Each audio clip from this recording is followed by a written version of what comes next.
Only child থেকে রাতারাতি joint family join করা, সব কাজিনসদের নাম মনে রাখাটাই তো। চল চল, সবাই এসে গেছে। এত বড় স্টার্টআপের ফাউন্ডারের সাথে বিয়ে হলে অর্ধেক সময় তো ওই ভিডিও কলেই কেটে যাবে। নতুন ঘরবাড়ি, নতুন ফ্যামিলি, নতুন নিয়ম কানুন। বিয়ের পর অনেক কিছু পাল্টে যায়। কিন্তু শুধু আমার জন্য কেন? অনুরাধা, বিজয়, শুভ্র আর ডাক্তার এই যে নিজের স্টার্টআপ নিয়ে এত বিজি থাকে, বিয়ের পরে কতটা টাইম বার করতে পারবে জানি না। ভাগ্য ভালো, বিয়ের জন্য টাইম বার করতে পেরেছে। করতে হয়েছে। নতুন জীবন শুরু করার দায়িত্ব কিছুটা আমার, কিছুটা আমাদের। ঐতিহ্যকে ধরে চলি, নতুন গল্প লিখে চলি। আমরা রিভার কোণে, আমরা বাংলার ঐশান। যে কোনো ধরনের ইন্স্যুরেন্সের জন্য আপনারা মিস্টার কিষণ কুমার আগরওয়ালকে 9831278158 নম্বরে যোগাযোগ করতে পারেন। 24/7 ताज़ा समाचार के पाठकों के लिए मेरी तरफ से हार्दिक शुभकामनाएं। 24/7 ताजा समाचार समस्त दर्शक के জানাচ্ছি আন্তরিক শুভেচ্ছা। Exclusive jewellery collection DTC London द्वारा best showroom award winner RR Agarwal jewellers, Kolkata Jaipur के बाद अब रौरकेला में भी RR अग्रवाल ज्वेलर्स, रिश्ता भरोसे का।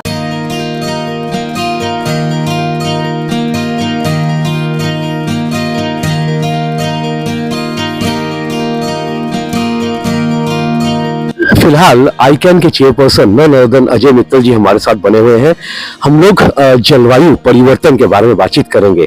जैसा कि सुनने में आ रहा है कि मतलब दिल्ली में बढ़ते वायु प्रदूषण की वजह से दिल्ली सरकार को वर्क फ्रॉम होम लागू करना पड़ा फिर से। जी हाँ, हमने सुना था 2020 में कोरोना के दौरान ये चीजें फिर से लागू हो रही हैं।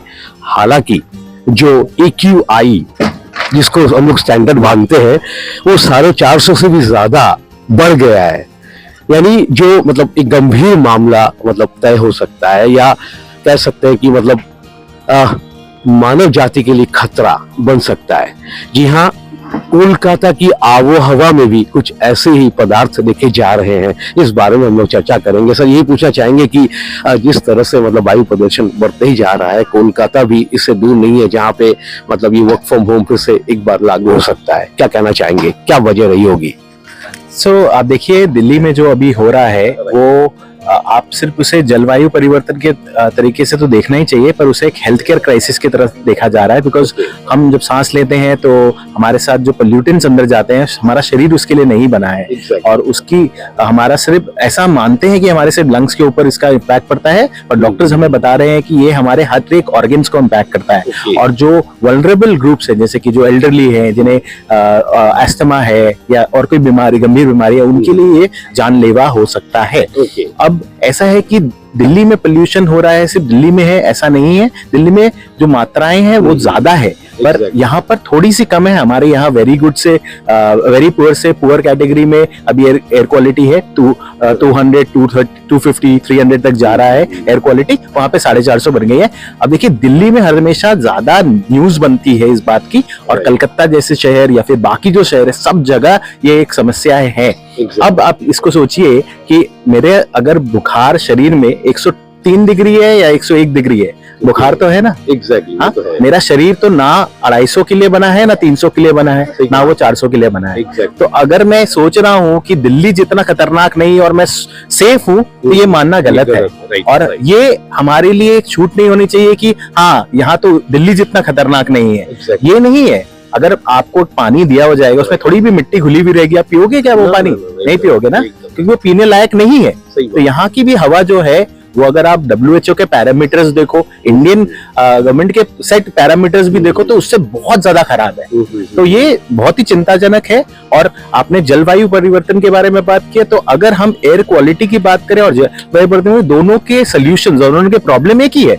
आज हम जो भी हमारा जो एनर्जी रिक्वायरमेंट्स है, हमारा जो भी हम काम करते हैं, कुछ बन रहा है, कुछ हम इलेक्ट्रिसिटी को हम सोचते हैं कि जब कुछ जला रहे हैं, लाइट जल रही है तो इलेक्ट्रिसिटी, ऐसा नहीं है। आपका फर्नीचर भी इलेक्ट्रिसिटी से बना है। मैंने कपड़े जो पहन रखे हैं, आपने जो कपड़े पहन रहे हैं, उसे भी बनाने के लिए एनर्जी का इस्तेमाल हुआ है। और जब हम आज भी एनर्जी यूज करते हैं तो ज्यादातर कोयला यूज होता है, हम गाड़ी चढ़ते हैं तो इसमें फॉसिल फ्यूल यूज होता है, और इसी के एमिशन से तो एयर भी खराब हो रहा है हमारा, और भी कारण है, पर उससे ही एयर खराब हो रहा है, उससे ही जलवायु परिवर्तन हो रहा है। तो जलवायु परिवर्तन को जब हम सोचते हैं तो हम उसे इतना खतरनाक से नहीं देखते, क्योंकि हमको लगता है बहुत स्लो प्रोसेस है। पर जब एयर क्वालिटी सिर्फ इन कुछ महीनों में जब वो दिखता है, ऐसा नहीं कि एयर क्वालिटी बाकी समय में अच्छा रहता है, दिल्ली पोल्यूशन हो रहा है, पर ठंडे में क्या होता है, ये पोल्यूशन 2, 3, 4, 5 दिन का जमा होते जाता है, इसलिए वो इकट्ठा होकर ज्यादा रिकॉर्ड हो रहा है, पर एयर पोल्यूशन पूरे साल ही ज्यादा है। हम लोग मतलब AQI की बात कर रहे हैं, मतलब वायु गुणवत्ता सूचकांक जिसे कहा जाता है हिंदी में। शायद कोलकाता में 250 के आसपास रिकॉर्ड किया जा चुका है, 250-300 के बीच। ये बढ़ते बढ़ते अगर 400 तक पहुंच जाता है तो हर किसी के लिए खतरा मतलब साबित हो सकता है। तो ये किस वजह से मतलब हो रहा है और कैसे इसे रोका जा सकता है, कुछ बताएं। देखिए, तो पहले मैं आपको करेक्ट करूंगा कि 250-400 पहुंचेगा तभी खतरनाक नहीं है, ये अभी भी खतरनाक है। ये हो सकता है जो वल्नरेबल लोग हैं उनको ज्यादा परेशान कर रहा है, और जो थोड़े स्वस्थ हैं उनको कम परेशान कर रहा है, पर परेशान सबको कर रहा है। और इसका इमीडिएट इम्पैक्ट शायद ना दिखे, पर लॉन्ग टर्म में सबको इम्पैक्ट हो रहा है, जो बूढ़े हैं, बच्चे हैं, सबको। जब हम डेली सांस ले रहे हैं, ये पोल्यूशन हमारे लंग्स के ऊपर, हमारे शरीर के ऊपर, इसकी लॉन्ग टर्म इम्पैक्ट डेफिनेटली हो रहा है अभी भी। तो पहले तो वो बात है। दूसरी, ऐसा नहीं है कि यहाँ पे 400 नहीं पहुंचा है, ऐसा हुआ है। लास्ट ईयर का अगर आप फिगर्स देखें तो जनवरी के समय यहाँ 400 भी पहुंचा है, कुछ मॉनिटर्स में 400, 450 भी रिकॉर्ड हुआ है, और ये ऐसा नहीं होगा इसका कोई गारंटी नहीं है।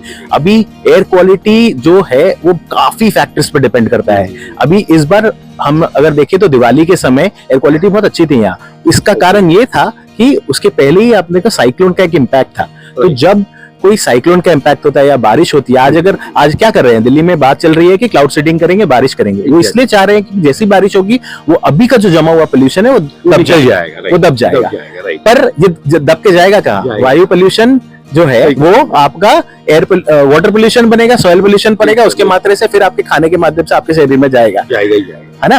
तो आप एक पोल्यूशन का प्रॉब्लम को घुमा सकते हो, सॉल्व करने के लिए ये जो गंदगी है उसे सॉल्व करना पड़ेगा, वरना आप सिर्फ बात करते रहोगे। और ये प्रॉब्लम 10 साल से यही चल रहा है दिल्ली में, ऐसा नहीं है कि नया है, 10 साल से यही चल रहा है।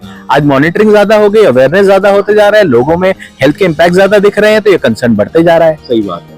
तो सरकार की ओर से मतलब किस तरह के कदम लेने चाहिए, मतलब उठाने चाहिए? देखिए, ऐसा नहीं है कि सरकार इसके प्रति सजग नहीं है, और सरकार में भी इसका अवेयरनेस नहीं। आज दिल्ली को अगर हम देखें, दिल्ली में सेंट्रल गवर्नमेंट और स्टेट गवर्नमेंट दोनों, आज हमारे जितने पार्लियामेंटेरियंस है वो भी तो वही रह रहे हैं, वो भी तो वही एयर कर रहे हैं, ऐसा तो नहीं है कि दूसरा एयर कर रहे हैं। तो they are definitely also concern, सबको कंसर्न है इसका। पॉलिसी मेकर्स ने अपने तरफ से इसका अप्रोच भी किया है। यहाँ पर national clean air action plan बना था, जिसका 2024 तक का गोल था कि 20% 30% पोल्यूशन कम किया जाए, और इस पे मैंने इन्वेस्टमेंट भी किया गया, काम भी हुआ, पर उसका रिजल्ट्स बहुत ज्यादा नहीं आया है। उसका मेरा अनुमान यह है कि जिस तरीके से एफर्ट लिया जा रहा है, पर एयर पोल्यूशन का जो सोर्सेज है वो भी बढ़ते जा रहे हैं, हमारे व्हीकल्स बढ़ते जा रहे हैं, हमारी कंजम्पशन बढ़ते जा रही है, तो वो इम्पैक्ट प्रॉपर्ली दिख रहा नहीं है। इसलिए मेरे ख्याल से पॉलिसी में सपोर्ट तभी आता है जब लोगों का एक रिफ्लेक्शन होता है। आज कोई भी हमारे डेमोक्रेसी में ऐसे ही वर्क करता है। आज अगर लोगों में जागरूकता नहीं होगी, लोगों में ये कंसर्न ज्यादा नहीं आएगा, तो I don't think policy makers will have incentive कि वो उस पे काम कर पाए। क्योंकि जब पॉलिसी मेकर्स मेरे हिसाब से तब वो उसी चीजें उसके सोचते हैं जो मुद्दा उनको पॉलिटिकली भी गेन कराए। आज भी अगर मुद्दा इलेक्शंस में रोजी रोटी, हेल्थ, ये सब रहेगा तो वो भी है, जेन्युइन मुद्दे हैं, पर अगर एयर पोल्यूशन, एनवायरनमेंट कभी भी कोई मुद्दा नहीं बना है कोई भी इलेक्शन में, तो जब इलेक्शंस आते हैं या आते हैं तो ये मुद्दे साइड हो जाते हैं, बिकॉज ये एयर पोल्यूशन की बात हमसे 2-3 महीने ही करते हैं, उससे ज्यादा नहीं करते हैं। तो ये बहुत जरूरी है कि सिविल सोसाइटी जो हमारा रोल है, साथ में जो लोगों का रोल है, ये इसको बहुत ही प्रैक्टिकली देखा जाए, क्योंकि इसके जो कॉन्सिक्वेंसेस है बहुत लॉन्ग टर्म है, और हर एक एस्पेक्ट में इसका इकोनॉमिक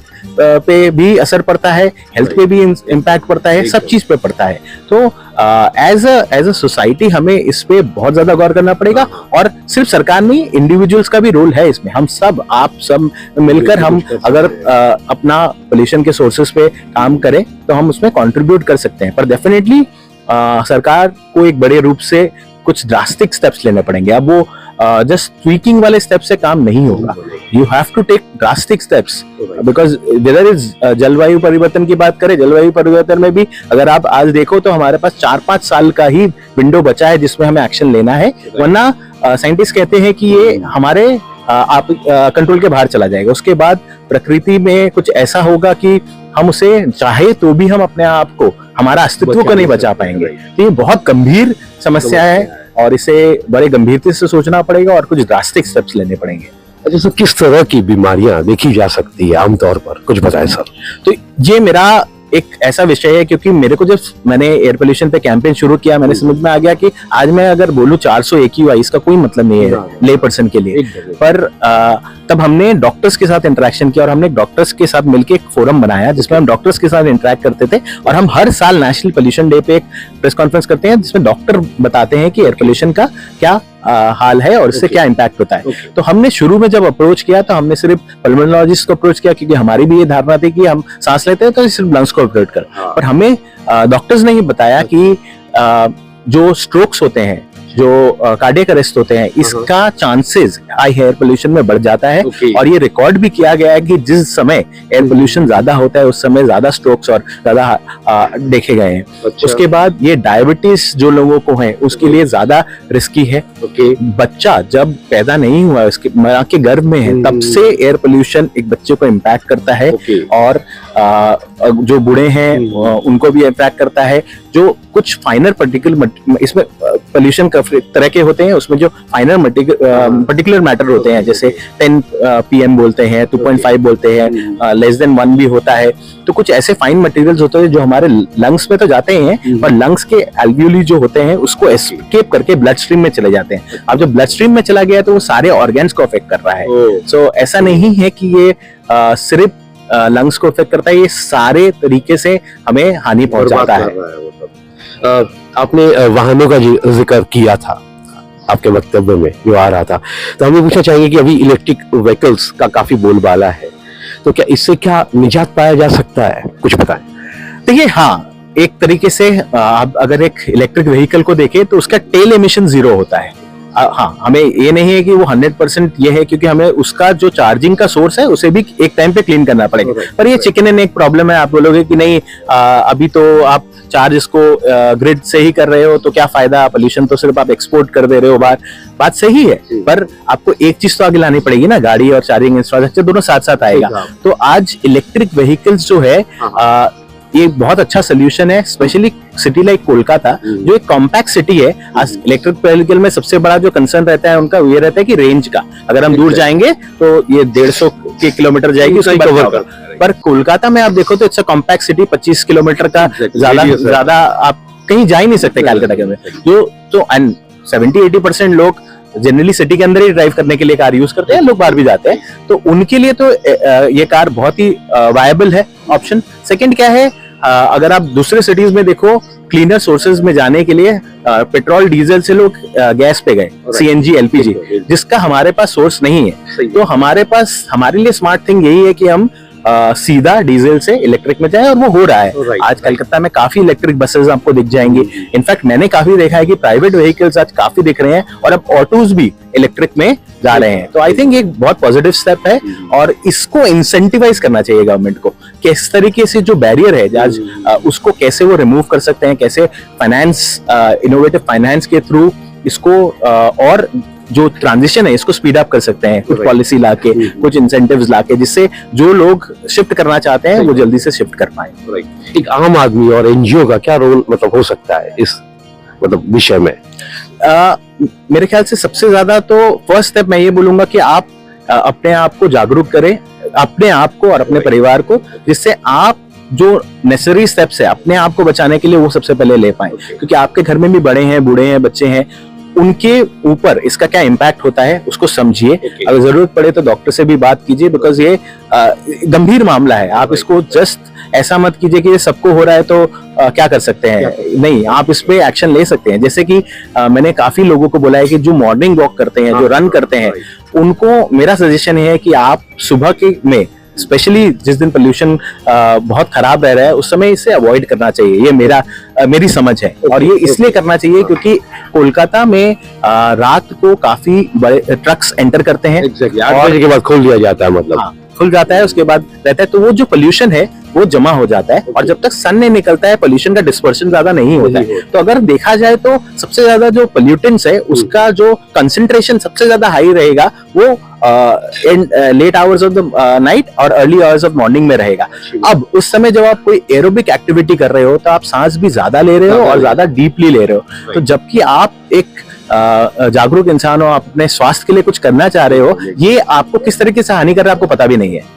तो ये आपको इसके बारे में सोचना चाहिए। आप सोच तो रहे हो कि आप अपने हेल्थ के लिए बहुत अच्छा एक्टिविटी कर रहे हो, और आप जितने मैराथन होते हैं इस समय में ही होते हैं, राइट? तो इतने लोग इतने गंदे एयर क्वालिटी में जो इतना इनहेल कर रहे हैं, this will have impact on their body. So ये इसके बारे में सोचना चाहिए। आप उसके बाद जान लो, उसके बाद अपना डिसीजन लो। तो ये सबसे पहला स्टेप होना चाहिए। दूसरा बात, जब आप समझ जाओ, आप अपने लिए कुछ स्टेप ले लो, तो आप इसके बारे में बात करो और अपने सर्कल्स में बात करो, और इसके बारे में सोशल मीडिया में लिखो, लोगों से बात करो, जिससे आप सरकार को भी ये बता पाओ कि ये आपके लिए गंभीर मुद्दा है, और जिससे सरकार भी इस पे और अटेंशन दे, और सब मिलकर जब इस पे अटेंशन देंगे तो ये प्रॉब्लम डेफिनेटली हम कुछ कर पाएंगे इसके। और जाते जाते जितने भी दर्शक फिलहाल आपको देख रहे हैं उनके उद्देश्य में आप क्या कहना चाहेंगे सर? मेरा यही मानना है कि एयर पोल्यूशन, क्लाइमेट चेंज, ये हमारे लिए कोई ऐसी प्रॉब्लम नहीं है कि जो दूसरा सॉल्व करेगा। ये प्रॉब्लम ऐसी है जिससे आपको डेली इम्पैक्ट हो रहा है, और आप अपने रोज की जिंदगी में इतना जुड़ जाते हैं कि आपको समझ में ही नहीं आ रहा कि ये कैसे आपको इम्पैक्ट कर रहा है। आपको थोड़ा सा टाइम लेना चाहिए कि अपने आप को इसके ऊपर एडुकेट करें और समझे कि ये क्या हो रहा है, इसका क्या ट्रेंड है, एयर पोल्यूशन आपके हेल्थ के ऊपर कैसे इम्पैक्ट करता है, स्पेशली क्लाइमेट चेंज भी आपके ऊपर कैसे इम्पैक्ट करता है, और आप कैसे इस पे कंट्रीब्यूट कर रहे हो, और आप क्या इस पे सॉल्व कर सकते। All solutions exist. आप इसके ऊपर जितना जागरूक होंगे और जितना एक्शन लेंगे तो उतना ज्यादा आपके लिए भी बेटर होगा और समाज के लिए भी बेटर होगा। तो आप प्लीज इस पे थोड़ा सा अपना टाइम देकर आप इस प्रॉब्लम को समझे। बहुत ही ज्यादा कॉम्प्लिकेटेड नहीं है, बहुत सिंपल सी चीज है, आपको डेफिनेटली समझ में आएगा और आप इस पे एक्शन ले सकते हैं। तो दोस्तों, ये थी आज की वीडियो। अगर आप इस चैनल पर नए हैं तो इस चैनल को लाइक और सब्सक्राइब करना ना भूलें। फिर मिलते हैं अगले किसी वीडियो पे। सर, हमसे बात करने के लिए बहुत बहुत शुक्रिया।